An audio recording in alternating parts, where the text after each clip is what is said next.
This notion of cancel culture, you've been living it. You've been on the receiving end of it for years and years and years. That's real.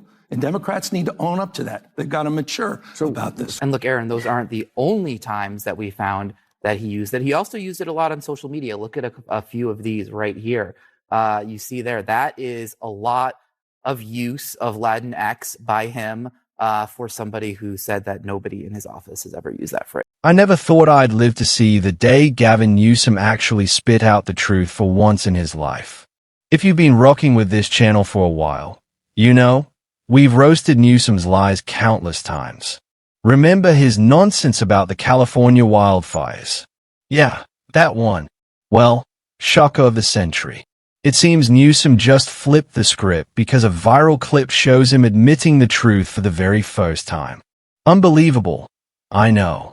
As always, smash that subscribe button and let's dive right in. John Fetterman was in the news today. He said, he's talking about the Democratic Party, he said, if we don't get our shit together, we're going to be a permanent minority. I agree.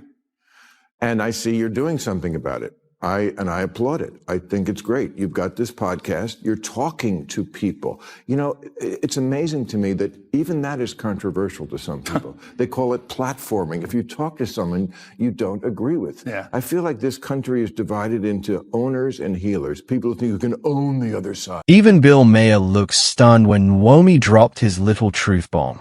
You could literally see him pause for a beat after Gavin muttered those two shocking words. I agree. Now, let's be honest.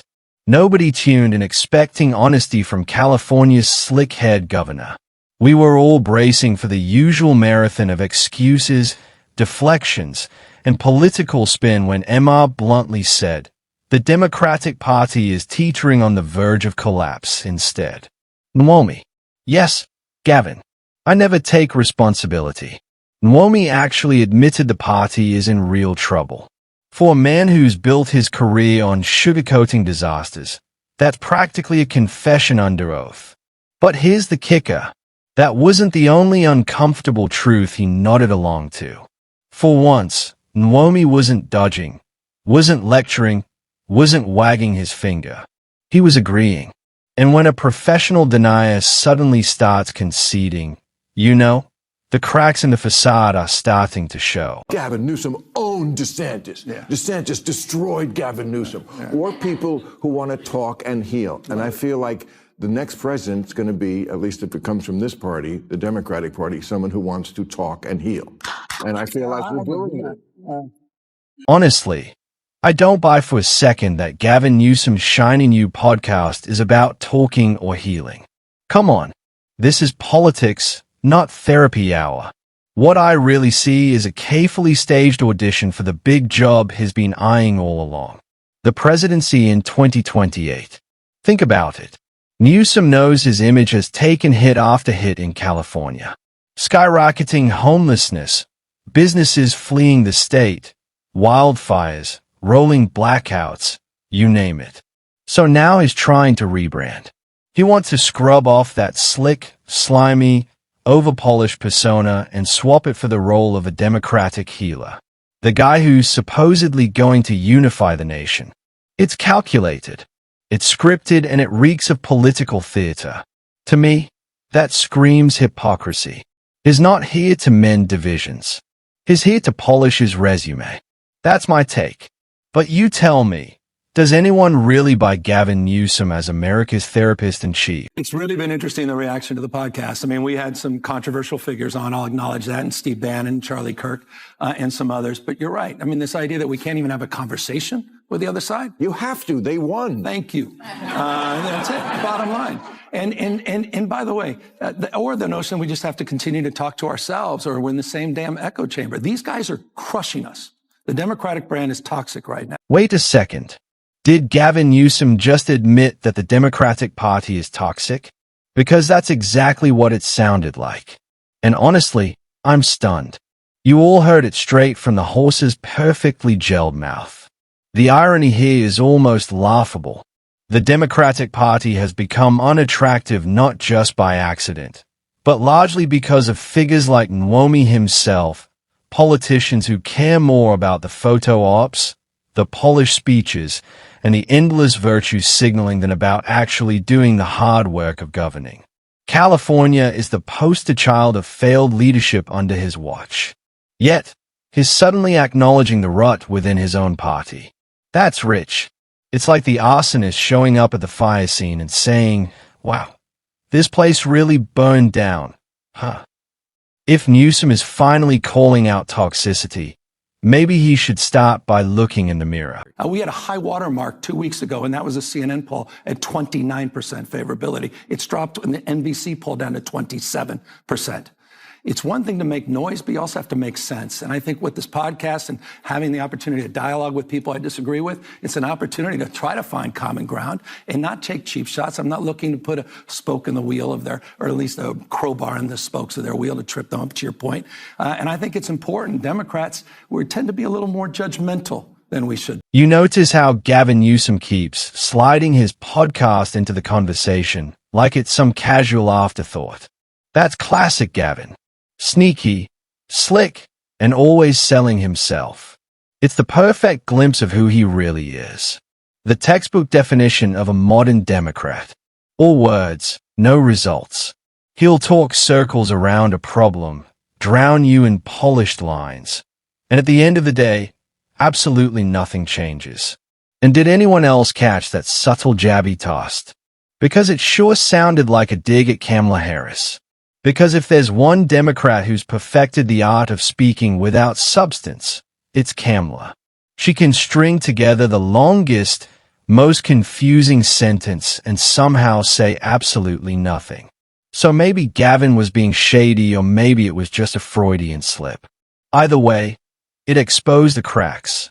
Even the Democratic darlings are starting to turn on each other. This notion of cancel culture, you've been living it. You've been on the receiving end of it for years and years and years. That's real. And Democrats need to own up to that. They've got to mature about this. If Gavin Newsom is suddenly in the mood for accountability, then he better start by owning up to the destruction he's unleashed on California since taking the governor's seat.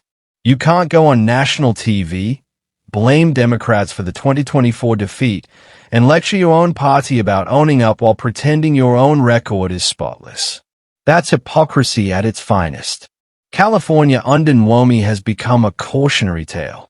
Sky-high homelessness, mass business exodus, outrageous taxes, rampant crime, and a cost of living so crushing that families are fleeing in droves. If he wants Democrats to take responsibility, then he should lead by example and take responsibility for the chaos in his own backyard. Because, let's be clear, Gavin Newsom isn't just a witness to California's decline. He's the architect until he admits that every word about accountability from him is nothing more than empty political theater. Not only is he responsible for California's decline, he also shares the blame for the Democrats' apparent implosion. Like when he lied that he had never used the term Latinx. Watch this. Latinx. Just 2 weeks ago, here's what he said about it. By the way, not one person ever in my office has ever used the word Latinx. So can we finally put that to bed? Yeah, we agree. Where did that even No go? more Latinx, everybody. Well, I just didn't even know where it came from. I'm like, what are people talking about? But there was a person who used Latinx. It was actually a really important person. It was him. I hope we can really paint a picture in terms of our consciousness of how impactful this has been on the Latinx community. The Latinx and Black communities. You've got politicians that are banning not assault rifles, but the word Latinx. They're not even serious. So now you see why I was genuinely shocked to hear Gavin Newsom finally let the truth slip out of his mouth. This is a man so addicted to spin and deception that we've all been conditioned to expect nothing but lies. Even when the cameras are rolling and the evidence is right there. That's the Newsom playbook. Deny, deflect, distract. And Californians have lived through the consequences of that routine for years. Homelessness exploding, businesses shutting down, crime rising, people packing up and leaving the state.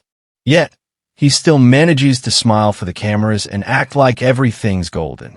That's why hearing him admit even a sliver of truth felt like spotting a unicorn in downtown San Francisco.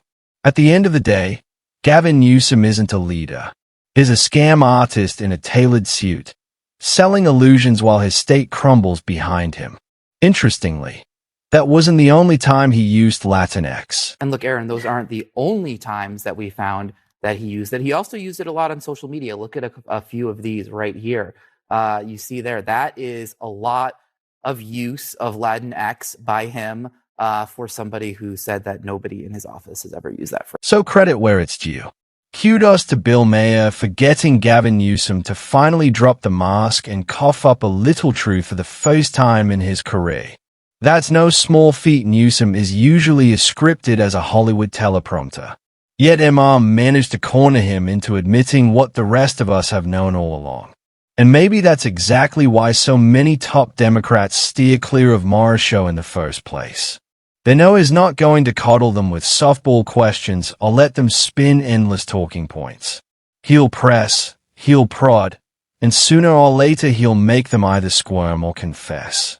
For a party built on optics and carefully curated narratives, that's dangerous territory.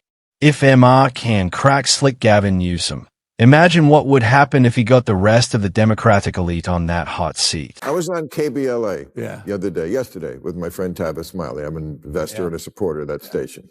And he said, who do you want for running president? I mentioned, I think you'd be good at the job. Not this year, we know. No, I know. But he said, I don't think he could win. I don't think he could win. He's too progressive coming from this state and what he's done in this state to win in any southern state, any red state.